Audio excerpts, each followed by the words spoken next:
Everyone, welcome back to your favourite channel Adda 24/7 NEET. बहुत ही आखिरी समय आ गया है, सिर्फ एक रात है हमारे पास और अब हम सिर्फ आखिरी के 5 मिनट आपको मेरी बात ध्यान से सुननी है।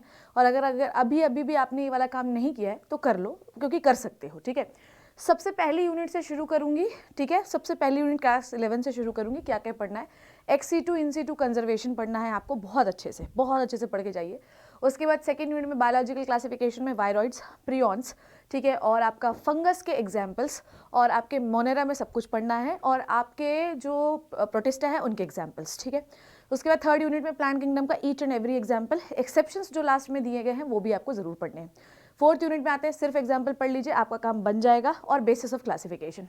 फिर आइए चैप्टर वाइज में हम शुरू करते हैं। नेक्स्ट जो है वो हमें पढ़ना है मॉर्फोलॉजी। मॉर्फोलॉजी के सारे एग्जाम्पल्स आप लर्न करो, क्योंकि वो डेफिनेटली आने वाले हैं, तो फिर उसको छोड़ नहीं सकते अपन। ठीक है, फिर उसके बाद आते हैं भाई एनाटमी। एनाटमी में आप कर लो जैसे springwood, heartwood, phellem, phelloderm, phellogen, secondary growth से बहुत ज़्यादा सवाल आता है।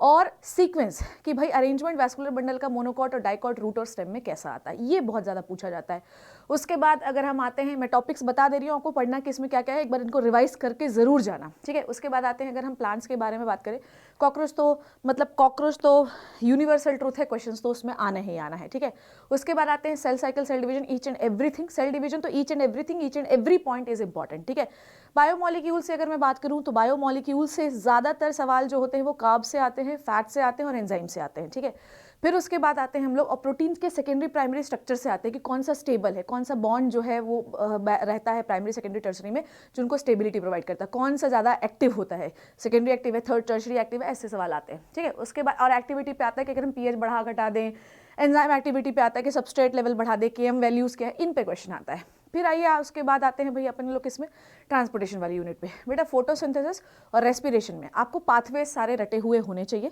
पाथवेज में कितनी ATP खर्च हुई, कितनी ATP बनी, ये आपको अच्छी तरीके से आना चाहिए। मिनरल न्यूट्रिशन में कौन से क्या बीमारी होती है ये पूछा जाता है, कौन सा मैक्रो न्यूट्रिएंट है, कौन सा माइक्रो न्यूट्रिएंट है। उसके बाद ट्रांसपोर्टेशन इन प्लांट में ये आता है आपको एपोप्लास्ट जो है सिम्प्लास्ट पाथवे से क्वेश्चन पूछा जाता है और वाटर पोटेंशियल के ऊपर क्वेश्चन पूछा जाता है कि सॉल्यूट पोटेंशियल क्या होता है, वाटर पोटेंशियल क्या होता है, वाटर में अगर हम सॉल्यूट डालें तो पोटेंशियल में क्या चेंज होगा, कब दोनों इक्वल होंगे, ये इस पर क्वेश्चन आता है। ठीक है, उसके बाद मतलब कुल मिला के आपको ये टॉपिक बहुत ध्यान से पढ़ने हैं। फिजियोलॉजी में आइए, फिजियोलॉजी में नर्वस थोड़ा कम इंपॉर्टेंट है। ठीक है, नर्वस कम इंपॉर्टेंट, स्केलेटल कम इंपॉर्टेंट है। इंपॉर्टेंट क्या है बेटा, रेस्पिरेटरी सिस्टम। ठीक है, इवन सर्कुलेटरी सिस्टम से भी मैंने पास्ट ईयर में बहुत कम क्वेश्चन देखे हैं, पर फिजियोलॉजी का एक बार थॉरोली पूरा देख लीजिएगा। एक्सक्रीटरी सिस्टम, मस्कुलर सिस्टम, उसके बाद आपका रेस्पिरेटरी सिस्टम और एक डाइजेस्टिव सिस्टम और एंडोक्राइन सिस्टम, ये वाले सिस्टम से क्वेश्चन बहुत ज़्यादा पूछे जाते हैं। ये हुई 11th की बात। 12th में आते हैं।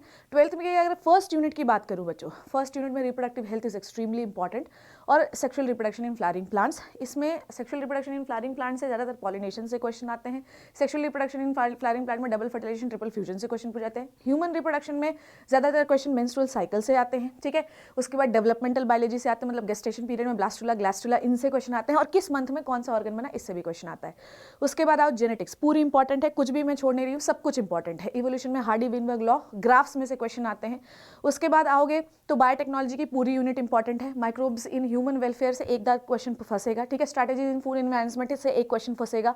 ठीक है, उसके बाद आप आओ किसमें, आप आओ इकोलॉजी वाली यूनिट में। इकोलॉजी वाली यूनिट में आपको ऑर्गेनिज्म एंड पॉपुलेशन के हर एक एग्जाम्पल याद करना है, आपको ग्राफ्स याद करने हैं। ठीक है, उनकी इक्वेशंस याद करनी है। ठीक है, और पॉपुलेशन एट्रीब्यूट्स याद करने हैं आपको और पॉपुलेशन इंटरेक्शंस आपको याद करने हैं। इकोसिस्टम में पिरामिड्स याद करने हैं, सक्सेशन याद करना है। उसके बाद एक्सेप्शन जरूर पिरामिड के याद करके जाइएगा और फॉस्फोरस साइकिल से क्वेश्चन आएगा।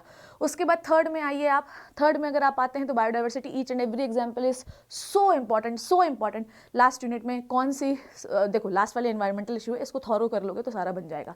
तो मैंने आपको 5 मिनट में बताया कि आपको अभी फिलहाल के लिए क्या क्या रिवाइज करना है। अब बोलो मैम आपने हर चैप्टर बता दिया, बेटा हर चैप्टर इंपॉर्टेंट है, पर आपको ये बात समझनी जरूरी है कि किस चैप्टर में से क्या पढ़ना है फिलहाल के लिए आपको। अभी एक बार मैं तो चाहती हूँ कि थॉरो NCERT जरूर देखना, जिन टॉपिक्स के बारे में मैंने आपको बोला है उसको एक बार जरूर अच्छे से पढ़ के जाना। ठीक है, बाकी हमने सब कुछ कवर कर लिया है।